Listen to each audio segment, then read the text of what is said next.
I'm doing another fun little experimental recipe today. So what I'm going to do is I'm going to take this half-pound packet of mince, but I'm only going to use about half of the packet. So I'm going for wait, sorry, the package is a pound and I'm wanting to use a half pound of mince. There we go, that's what I meant to say. The rest of this is going to get used for something else in the near future. I'm not trying to make a particularly big batch of what I'm making right now because, admittedly, I don't quite know what I'm doing just yet. So I'm just going to get all this, like, spread out, first of all. Apparently a good technique is to sort of get it all spread out and pushed against the surface of the bowl you're doing. And then I'm going to take these onions I've chopped up, but I'm only going to put a pretty small amount in. Onions, obviously, generally all right on keto, but you got to like keep low the amount you actually have. I forget which color onions is supposed to be best, but I can only ever seem to find white onions where I live, so that's what I'm using. I'm then going to be putting in just a trace amount of minced garlic, and then, because what I am normally making would normally contain breadcrumbs, but because I am on keto, I'm going to be using some alternatives. A bit of psyllium husk, a tablespoon of golden flaxseed. I'll do a half tablespoon, that looks like it'll be enough. Then, I'm just going to take, because a lot of keto-based breads are also cheese-based, I'm going to take a little bit of this Parmigiano Reggiano and put a little bit of that in there too. This is going to do weird stuff to the flavor and texture probably, but I think it'll work. And then finally, just obviously a nice helping of Himalayan salt and a similarly nice helping of black pepper. I should really buy a better pepper mill than just relying on these disposable ones that the peppercorns come in. This thing is not grinding well. I can feel compared to the salt just how dull the actual grinders become. And then finally, because I could not get enough of this, just a little bit of Worcestershire sauce. Not much, because it's a very small portion I'm making. Work all this together by hand, and of course, because I only used half the pack of mince, if this won't mix together because I've put too much extra crap on the meat, I've now got more meat I can actually just grab hold of and use, but with a bit of luck. Nah, this is starting to mix up, I think. Ah, crap, I just realized the front end of the tripod stand's actually been in frame the entire time. All starting to go together. I want these to be kind of small for what I'm going to actually use them for. These aren't going with spaghetti, because, well, spaghetti on keto, it's not really a thing that happens now, is it? There are ways to make, like, fettuccine that is, like, keto friendly, but I've so far never attempted it. I don't have like a pasta strainer to do that with, but the Keto King does have a recipe where he makes something very similar to fettuccine. That is, the flavor's not quite there, and neither's the texture, but the point is you could use it to like make a lasagna, and now you'd have a very good keto friendly facsimile of lasagna. Like, it's kind of like how you get all these keto-friendly facsimiles of a pizza, but clearly don't contain any bread base, that sort of thing. Something I did try a few years ago was making up some of that bread dough and then making a pizza base out of it. It wasn't actually very nice, which is why I haven't done it yet on this series. Pizza is just going to be my first big like cheat meal when, or indeed if, I come off keto later this year. Because, God, if this becomes, like, long-term sustainable, I may just have to keep it up until I've lost considerably more weight. And those of you who did watch the previous videos by now are probably also noticing I'm basically just making, like I say, I'm making these rather small meatballs with the intent that I'm going to make them into, like, a meatball marinara sauce to have a meatball sub. And as for the little pieces of onion that are falling out, this is fine. They will just serve as more pieces of onion for what's going in the pan. So, this is going to be real simple now. I'm kind of going for like a one-pan meatball marinara here, so with a bit of luck, this might work. So now, well, first of all, I'm going to wash my hands. All right, so turn down the heat on this pan. Add a little bit of, let's see, what do I fancy? Rapeseed, avocado oil, rapeseed oil. Tried and true.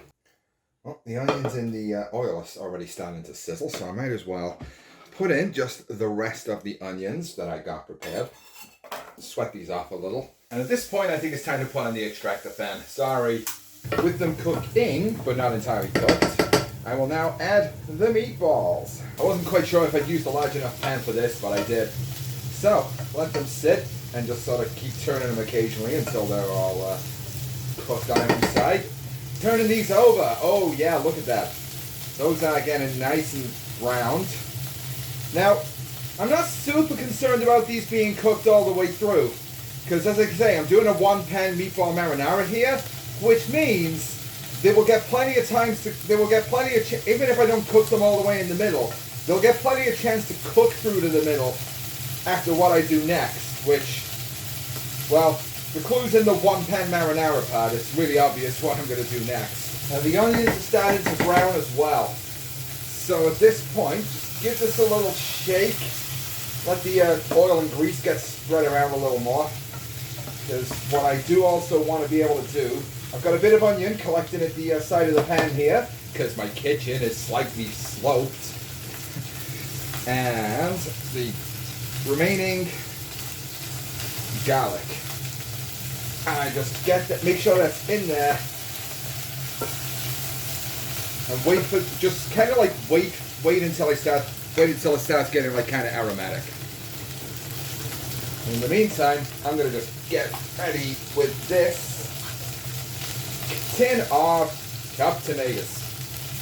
Anyway, let's get all that in there. Get that all stirred up. So obviously we've already got the onions and garlic in there. Turn the heat down on that. That's heating up way too fast.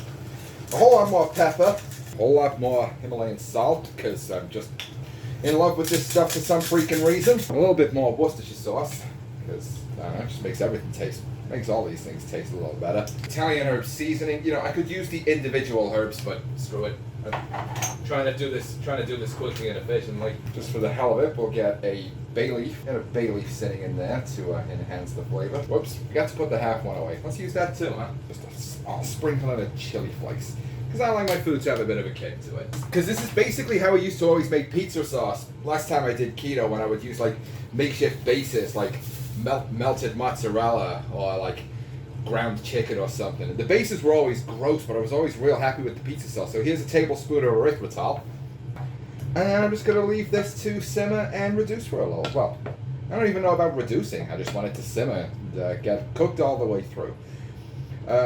So by being in the sauce, the meatballs, if those that weren't all cooked all the way through to the middle, will cook in the sauce, in theory.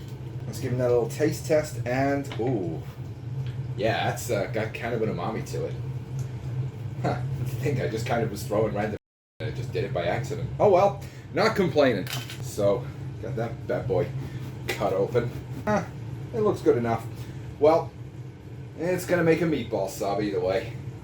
And it's just going to be as simple as get these out of here. Okay, yeah, it's not quite fitting into the roll the way I hoped it would. Alright, well I'm going to move this off the heat while my cooker finishes cooling down. Get that out of the way. And, oh baby, I'm going to take this aside and taste test it. So, meatball sub. Now I could garnish this with some cheese and a bit of like shredded spinach, but this is mostly just an experimental recipe for now to see if I could actually pull this off. So, devil's in the details, as they say. Let's have a taste.